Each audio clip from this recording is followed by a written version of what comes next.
what a great partner for you to have, just not even knowing Dan, just as a fiancé, just stand-up comedian, has to work on his own, understands that it's not about the company or the support group, it's the expectation at the microphone, and it's the hardest way to make a living in entertainment, and there's going to be a lot of failure in it. Yeah, he also is the funniest person I've ever met in my life.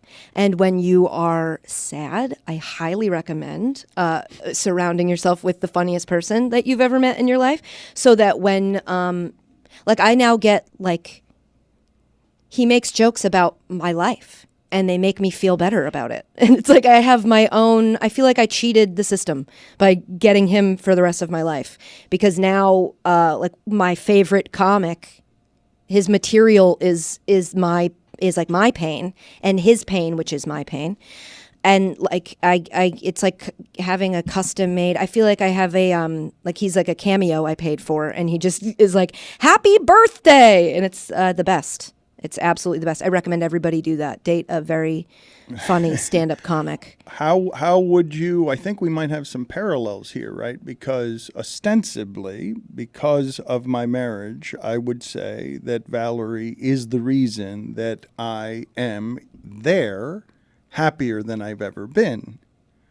But because of the difficulties in constructing a business combined with, and at some point here, I will tell the stories of what the horror of the last year have been, because beyond... Can we not do that now? We're not going to do it now, but there are some details here that I think would inform how difficult it is for me to manage the circumstance of, I'm happier with the partner I'm with and feel more complete in a relationship and healing than I've ever been by leaps and bounds, but I'm also leaning on her in a way that makes me apologize for, man, I'm sorry, I can't get the energy up in here to be more positive because I've just got an anchor on my neck all the time.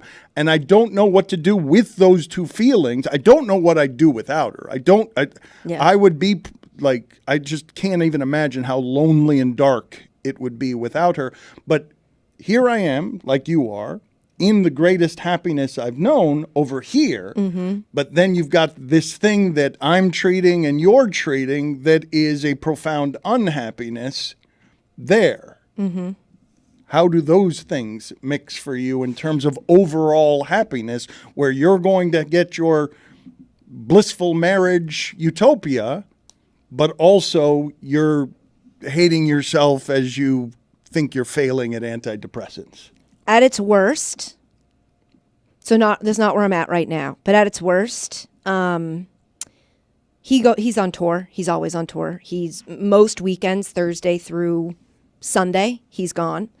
And most weekends, Thursday through Sunday, were bad times for me, which was when I realized that it was like, okay, we can't become emotionally dependent on a person entirely for our happiness. But it's like it's like saying it's really sunny over here and it's pouring rain and a hurricane over here. You're like, well, I'm going to go spend as much time as I can in this part, in the sun. And then when the sun would leave to go to, Minnesota for a couple nights, it was just constantly raining. And, except we would talk and then a little sun would come in. But it made me be like, well, why would I'm happy here. Let me just stay here. And, where I'm at now is like, that's unsustainable, because I know, if I'm being honest with myself, long term, I'm not going to be like, well, I'm just a wife and that's what I am. And I know that really tangibly, especially on trips like this, where we are here to visit Mike McDaniel, who is Dan's friend from middle school, but also the head coach of the Miami Dolphins. And I'm in a sports context, a sports world. We're going to a football game, but I fall into the wife category. And so they'll take Dan down to the field to do, and I stay with the wives. And in that moment, I'm like, this is uncomfortable for me. And that's how I know, that's not the relationship I want to have with the world. I am honored. It is a privilege to hopefully one day, because we haven't planned this wedding at all, but to one day be Dan Soder's wife. I I can't believe I get to be that. But I also am like, I don't want that to be all that I am. And I also think he deserves it to be, I think he wants to, for me to be my thing. And so it's being as happy as I've ever been in that part of my life, and miserable and scared and like a shaking person in the corner in this other part of my life is hard.